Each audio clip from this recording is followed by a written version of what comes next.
This 39 Dunedin News Bulletin proudly brought to you in association with Alex Campbell's Menswear.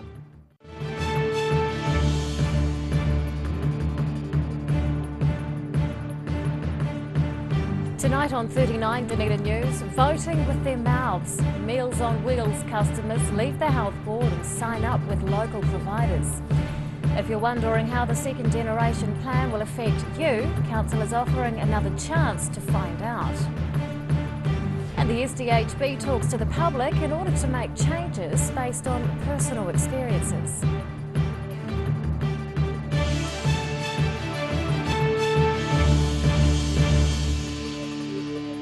Good evening, Dunedin. I'm Rebecca Dupree. Local Meals on Wheels providers are seeing an influx of clients as a result of the Southern District Health Board's new food scheme.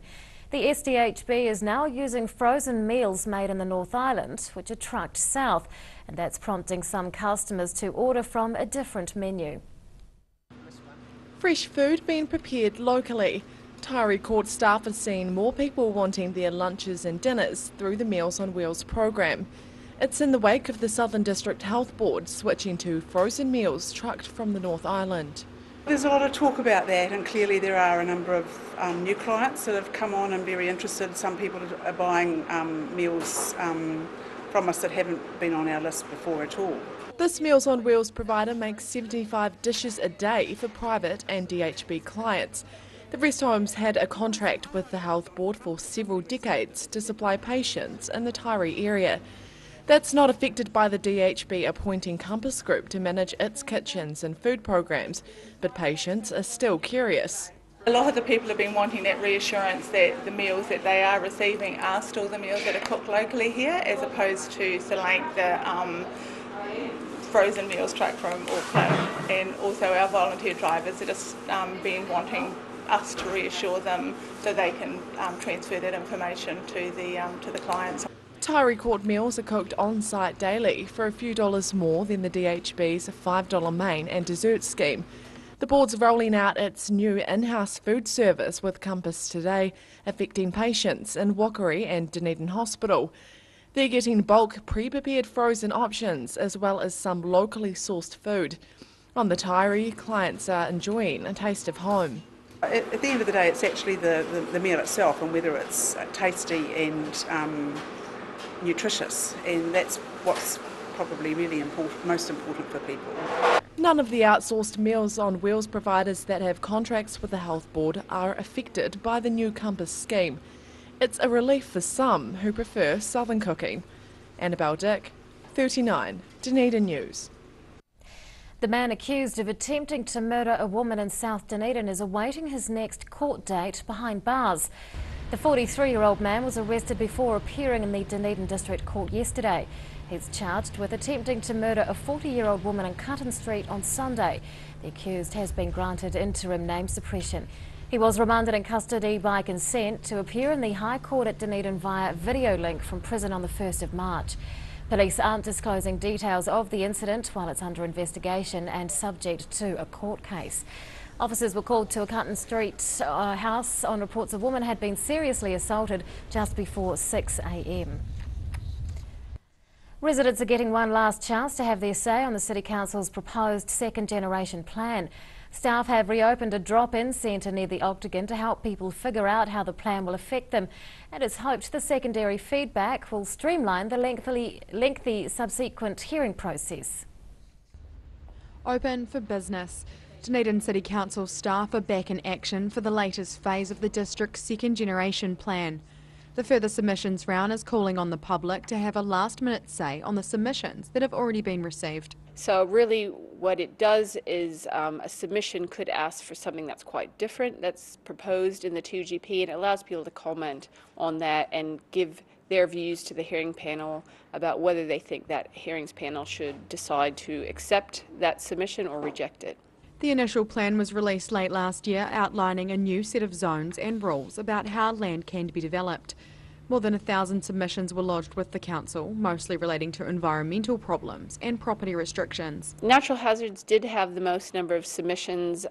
Second to that was the rural zones, and we had quite a number of submissions around the changes to the subdivision rules, which we did expect, as well as rules related to Indigenous vegetation clearance, quite a number of submissions on that. So it pretty much went as we thought it would.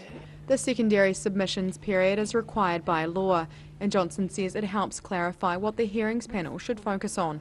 She says the large number of submissions is relative, considering the plan tackles some substantial issues. It's been good. We had a good, healthy number of submissions. Certainly, less than some other councils get, far less, and less than the last time the district plan was reviewed. And a range of opinions expressed both in support and asking for changes. A 6-person panel made up of 4 city councillors and 2 external advisors will consider the submissions. The 2GP hearing is scheduled to begin at the end of April and run over several months. Ruby McAndrew, 39, Dunedin News. Hundreds of cyclists made the most of a free breakfast in the Octagon this morning for the National Go By Bike Day. Cycling group Spokes Dunedin organised the local event, attended by about 450 people. Those who biked into the central city between 6:45 and 9 a.m. were offered free breakfast, food and drink. The New Zealand Transport Agency-led group Bikewise helped cover the cost, and some food was donated by local businesses. Spokes wants to run the annual event in Dunedin again, but there's uncertainty about the future of Bikewise. The Southern District Health Board is reaching out to the community with a new program aimed at steering the organisation forward. Health staff are wanting to engage with residents about their personal experiences of local medical care, and there's potential for the public to spearhead change. Heading into a new era of healthcare, the Southern District Health Board is launching a project that's all about better engaging with the public. Staff are planning a series of workshops in the community where residents can share their personal experiences of the local health system. This program will help us define how we're going to work together, what we're going to do and what really works well for our communities. It's one of the initiatives being put in place by the Commissioner-led team tasked with solving some of the Health Board's problems. At the core of this new In Your Shoes scheme is the desire for health services to properly address the needs of the community. We know there'll be things that we can do over the next short period that are really good ideas, and we also know there'll be some really core change items that need to be worked through across the whole organisation. Staff are urging locals to be involved in a series of public workshops next month. That's where past and present patients and their families have the opportunity to suggest improvements that could lead to real change within the DHB. The people who know best how we can do this are the people who work in the organisation and the people who are using the organisation. It's really important to get involved. Each workshop is designed for about 30 members of the public and 50 staff. They'll be able to discuss experiences individually or in small groups. Those unable to attend a workshop can complete a survey instead. Rosie Mannins, 39, Dunedin News. Still to come on 39 Dunedin News, we find out whether or not some of the region's fire bans are being lifted, and Chinese New Year gives one group of performers the chance to kick things off on the right foot.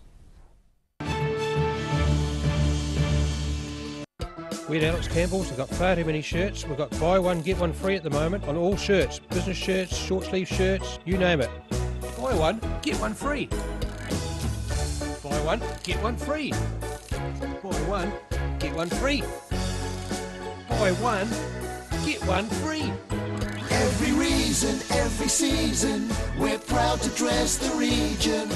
Alex Campbell Menswear, it fits.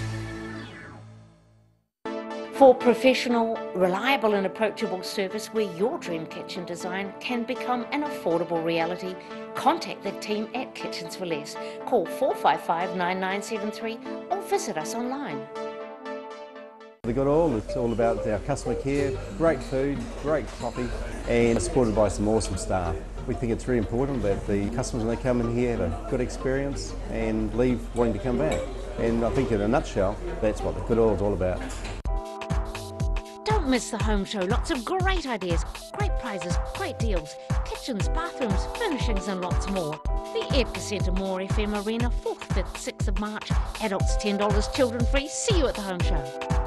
Chiropractic care is a drug-free way of sorting out stress and pain by getting your spine in line with body and brain. At Mosgiel Chiropractic and Wellbeing, we provide family chiropractic care. Feel taller, lighter and brighter. Call Mosgiel Chiropractic and Wellbeing today, 484-7272. Mobility Scooters Otago. Mobility scooters, new and used, electric manual wheelchairs, strollers and walkers. Free home demonstration and delivery. Call Tony on 03 455 2875 or visit our showroom, 211 King Edward Street, opposite Westpac.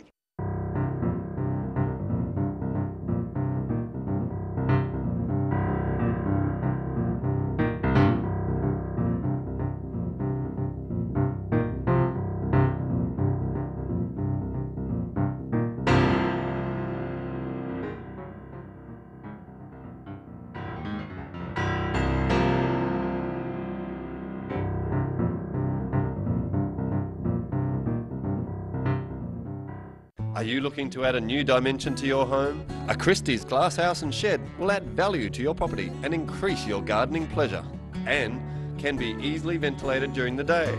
A Christie's garden shed is a brilliant addition to your backyard, adding to your storage capacity. The great Kiwi glasshouse and shed come in all shapes and sizes, are manufactured in Dunedin and come in a range of nature-inspired colour steel colours or metallic zinc aluminum finish. Choose the Kiwi shed that has stood the test of time. Choose Christie. Well, bees are very fascinating creatures and they constantly confound you about how little we really know about them. About 4 of every 5 mouthfuls of food you eat have input of bees somewhere in the food chain. I think they're fascinating. I can't think of a more interesting animal to work with. Bees are economically the most important insects in the world.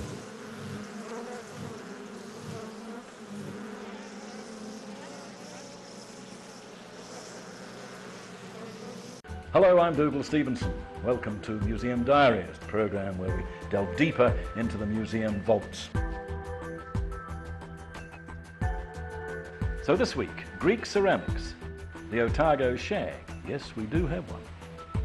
Early hominid stone tools and what they meant to early civilization and what they mean to us.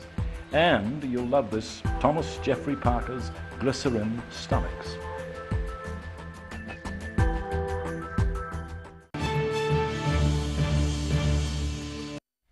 Welcome back. A privately owned chunk of Tairoa Head is being listed for sale.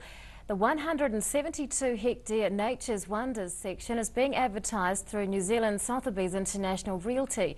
It's currently owned by Perry Reid, who bought it in 2001. Nature's Wonders is a working sheep and beef farm, wildlife tourism business and conservation estate. It features historic gun placements and a Department of Conservation covenant for mutton bird nesting.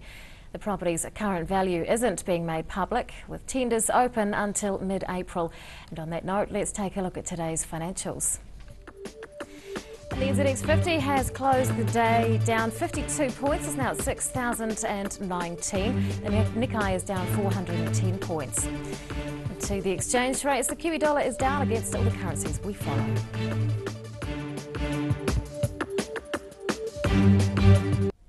Otago has been under a blanket fire ban for most of summer, with El Nino conditions drying out the region. The total ban has been lifted in coastal areas, but some restrictions remain. Kerry O'Neill of the Otago Rural Fire Authority is here to tell us about the risk. Good afternoon. Good afternoon. Or good evening. What is the level of risk at the moment? The risk at the moment is moderate to high, so that covers all our coastal zones currently.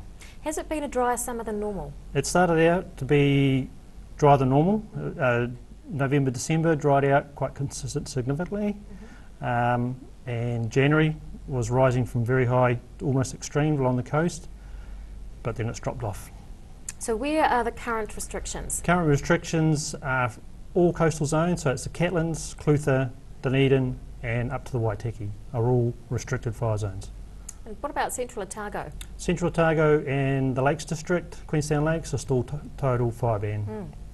So can people light campfires outdoors anywhere?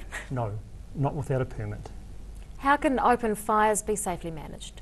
They can be managed by, if it's garden heaps, cut materials, that sort of thing, clear the vegetation away from the piles that are to be burnt by 20 metres, so there's no close vegetation that can catch fire. They need a suitable water supply nearby that can be utilised, and they have to be careful of the wind, for the strength, and as long as they're not burning under power lines and other overhead lines, risk like that, that's all good.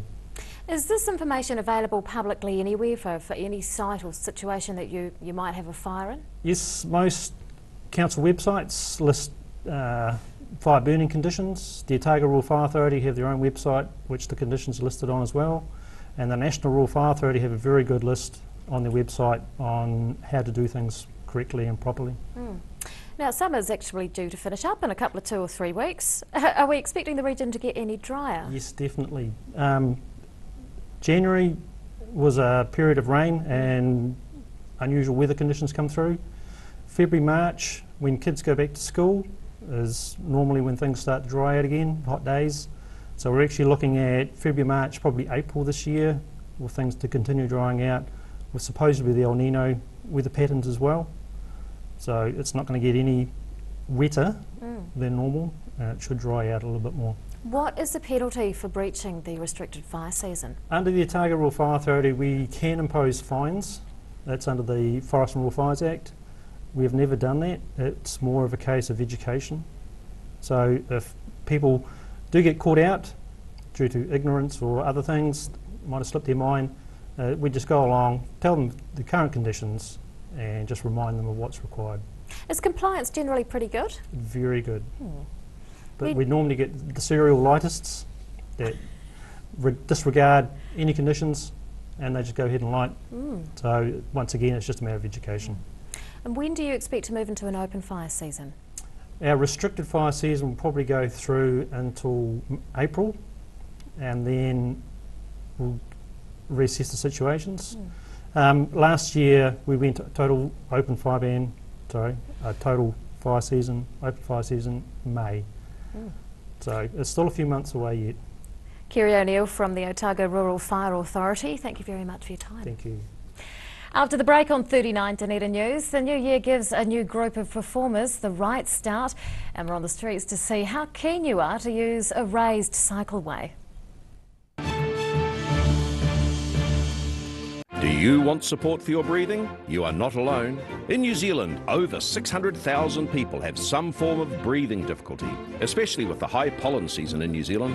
Puff Plus is an excellent natural product developed to support lung function and breathing difficulties. Puff Plus is so effective, you get a no questions asked, money back guarantee on the first purchase. Give it a go, you have nothing to lose. Call now, 0800 502 402. Take as directed. If symptoms persist, see your healthcare professional. Mosgiel Mowers Plus can help you with products to make your garden maintenance jobs easier. Lawn mowers, ride-ons, chainsaws, line trimmers. Sales and service are our specialty. Mosgiel Mowers Plus. Phone 489 3572 22B Gordon Road, Mosgiel. Yes, sunny chin. Neck, shoulder, back, sciatica, pain specialists. Innovative tools specifically designed to contour your grooves of depletion and excess muscle buildup. Sunny chin. It works.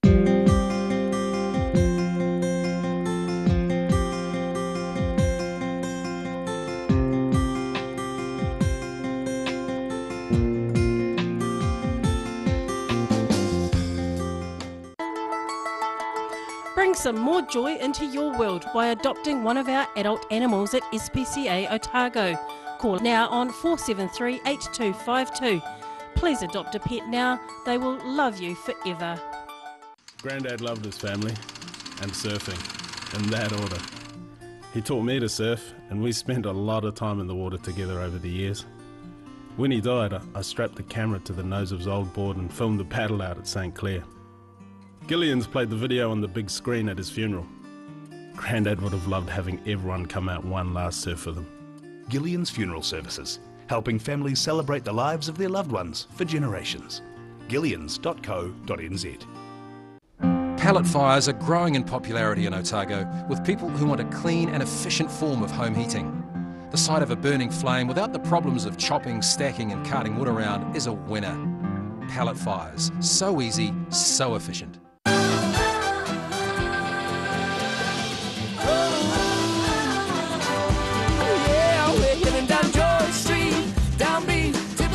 To the people we meet in southern skies.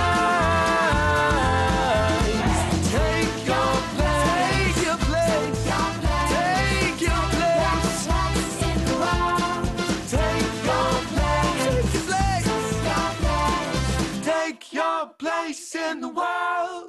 Pregnant?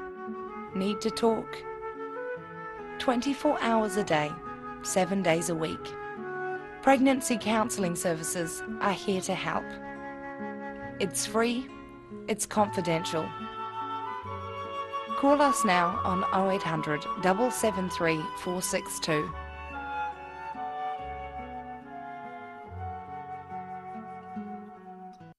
We're at Alex Campbell's. We've got far too many shirts. We've got buy one, get one free at the moment on all shirts. Business shirts, short sleeve shirts, you name it. Buy one, get one free. Buy one, get one free. Buy one, get one free. Buy one, get one free. Every reason, every season, we're proud to dress the region.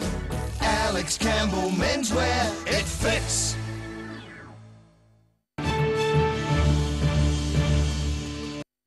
Welcome back. Chinese New Year festivities are continuing around the city. Students at the University of Otago have been treated to a range of activities and music on campus. And for a new group of performers, it was a chance to start the year right. Kicking off the Chinese New Year with traditional music. To mark the Year of the Monkey, the Otago University Students Association has been showcasing different aspects of Chinese culture to interested onlookers. The newly formed Dunedin Chinese Art and Instrument Association helped set the tone with several instrumental songs. This association started like last year, but we officially registered with the government this year. And we've done a lot of performance last year with the Chinese Garden. And today we did our first performance of this year. Several of the Student Association's summer interns organised the lunchtime event showcasing music, calligraphy and bonsai.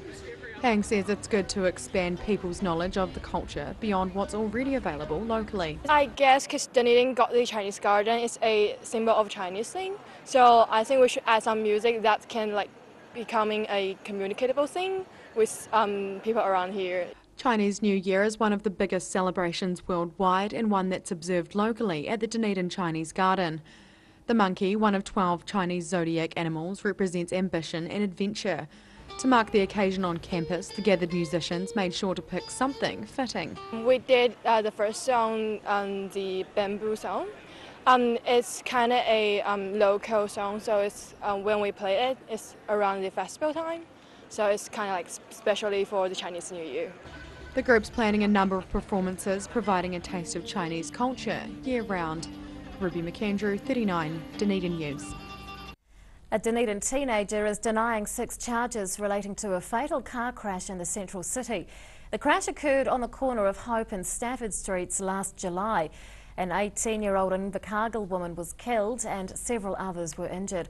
The driver, 19-year-old Dunedin man Shay Robert Richards, has pleaded not guilty to 6 charges arising from the incident. He's been remanded on bail for a case review hearing in April. Richards is charged with causing death and injury by driving recklessly, failing to assist and stealing petrol from a local service station. The New Zealand Transport Agency is planning to separate cyclists from traffic on the city's one-way system. It'll cost about $8 million to create raised cycle paths along the 2 inner city stretches of State Highway 1. Our Word on the Street team asked members of the public if they'd cycle the one-way system if separated from traffic. Probably, but yeah, I would cycle it. Yeah, I think I would, but if I had a bicycle, yeah, then I would, yeah. Because, I mean, like, it's good for health as well. So. Probably because, like, it's more, it's better for the environment to actually cycle than to drive a car. I think I probably would if there was a proper place for cycles, but otherwise I wouldn't, because it is a one-way thing and only one direction, so it's really for cars. Personally, I don't do a lot of cycling around the place. I just walk mostly. But yeah, I guess I'd cycle it. I've heard there's been a bit of quite dangerous in Dunedin. Yeah, so if I had a bike. Yeah, well, I don't own a bike, but let's say there's something I need to get to further away than walking distance, and yeah, if there was a safe way to get there by a bike, yeah, I'd probably do that. Oh, definitely. Big cycler myself, love cycling here all the time. Yeah, I reckon it'll be a good fitness, you know, don't see it wouldn't get in the way of anyone, and I reckon, you know, lots of schools got bike camps coming up, you know. Be good fitness for the younger people of the generation. And I don't cycle very much, but I see a lot of people cycling through town, so it would probably be used. Yeah, I'd definitely use it to get to university and back, and definitely be a lot safer. Yes, of course, because in Germany, I'm from Berlin and I always ride my bicycle, and I think it's very good for the nature, then you don't have to use. And now recapping tonight's top stories on 39 Dunedin News. Local Meals on Wheels providers are getting more business from clients choosing freshly made food over frozen dishes being trucked in. The City Council is calling for one last round of submissions on its proposed new plan for rules around land development and natural hazards. And the Southern DHB is asking patients to share their experiences of local health services and suggest improvements to spearhead change. Well, it's time now to find out what's going to be in Thursday's Otago Daily Times, and Barry Stewart's with us. Good evening. Hello, Rebecca. Campbell Park in Oamaru has been sold to a New Zealand company. The company has strong Chinese links. We also headed down to Waimumu today. We talked to the groundsman there who has transformed a farmer's paddock into a rugby field for the warm-up match between the Highlanders and the Crusaders. Highlight of the Waimumu field days, so that's all happening tomorrow. A new $10 million gymnastics complex is proposed for Logan Park, so we have a look at that story. And on the arts page we look at the power of the belly dance. Ballot? Oh, belly. Belly. Okay, sweet. That's all in tomorrow's You know what ODT. I mean? Thank you, Barry. Time now for local weather. This weather update is proudly brought to you in association with Silverhorn's Puff Plus. And here is today's City View. It's taken of a family playing with dogs at Jubilee Park. Around the city at 3 o'clock today, 19 degrees for the central city, 23 at the Gardens, 22 out on the Tyree. To the situation, the ridge of high pressure is still with us for another couple of days yet, along with the odd cold front here and there. To the forecast around the main towns for tomorrow, a few showers for Invercargill and Te Anau, bit of cloud for Gore, but a fine day awaits Alexandra with 23 degrees. And a fine one also for Queenstown, Wanaka and Twizel. Some clouds for Oamaru with variable winds there and 21 degrees. And Dunedin tonight fine with a low of 11. Tomorrow cloudy in the morning but sunny periods will increase come afternoon with sou'westers tending northeast and a high of 20 expected. And on Friday sunny and mild with 22 degrees. And to the Otago Pallet Fires tidal and fishing information. High tide tomorrow morning is at 20 to 7. Low tide follows at 1:30. And fishing conditions, they're not flash, but the best time on a bad day is at 4 o'clock tomorrow afternoon. And that's all from the team here at 39 Dunedin News for Wednesday. We'll see you again tomorrow. Good night.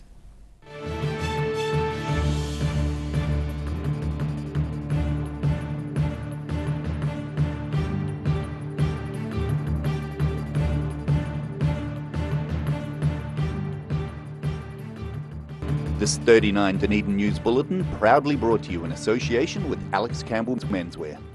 Supporting local content so you can see more of New Zealand on air.